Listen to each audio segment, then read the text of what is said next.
fast. Maraming salamat. Thank you, Tito Boy. Maraming salamat. You are the Philippine Baptist. Asian Academy Creative Awards. Gaganapin ito saan? Sa Singapore po. Kailan? December 4. Congratulations.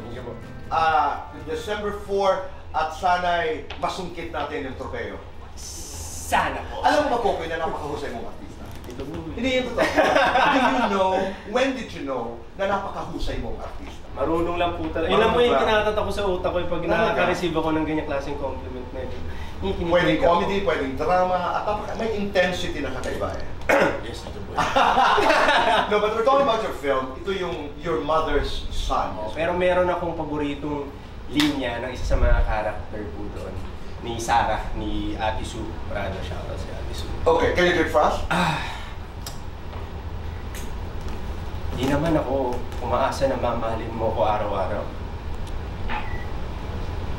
Pero kung yung mga araw na hindi mo ako mahal, respeto mo na lang ako. Kahit yun man lang mabigay mo.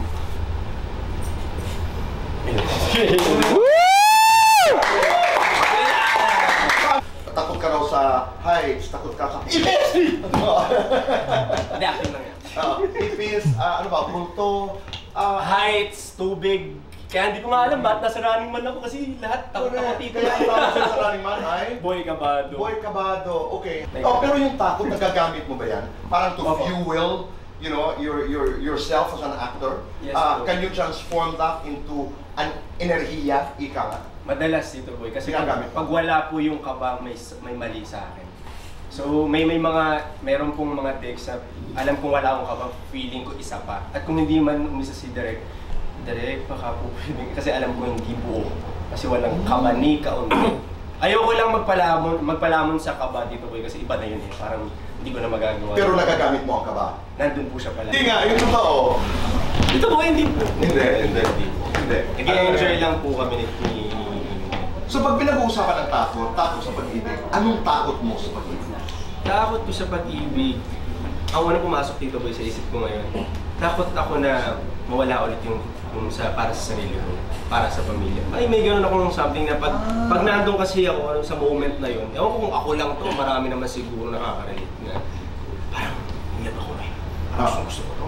Lahat gagawin ko. Iwan lahat. So may gano'n ako dito boy. So hindi ko naman sinasabi na kayang-kaya ko na, pero nandun pa rin yung tao. Siyempre. And enjoy the journey. Bida kontra bida. Bidang kontra bida. Kulit, kulot. Kulit and kulot. Hirit, harot. Harot. Kaldag, kinda. Kaldag. Kulog, kidlat. Takot ako sa pareho. Saan ka mas sagot? Sa multo, sa nanay mo?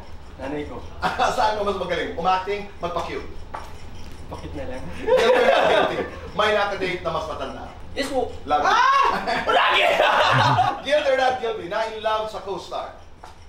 Hindi pa naman. Guilty or not guilty? Nakatanggap ng indecent proposal? Wala. Lights on or lights off? Lights on! Happiness or chocolates? Happiness with chocolate. Best time for happiness with chocolates? Tonight? Wow! Kasal mo ngayon, Koy. Ano ito?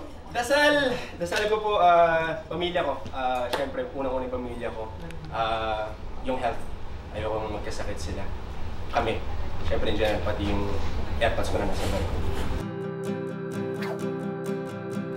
Ay, nandiyan ka pala. Hi, anong feeling? Siyempre, it's good to be back, siyempre. At bilang best actor, kumbaga, ano na lang yun, bonus na lang. Pero siyempre, makaupo ulit dito at makachika na nag-iisang Tito Boy, yun yung nilook forward ko talaga na sobra.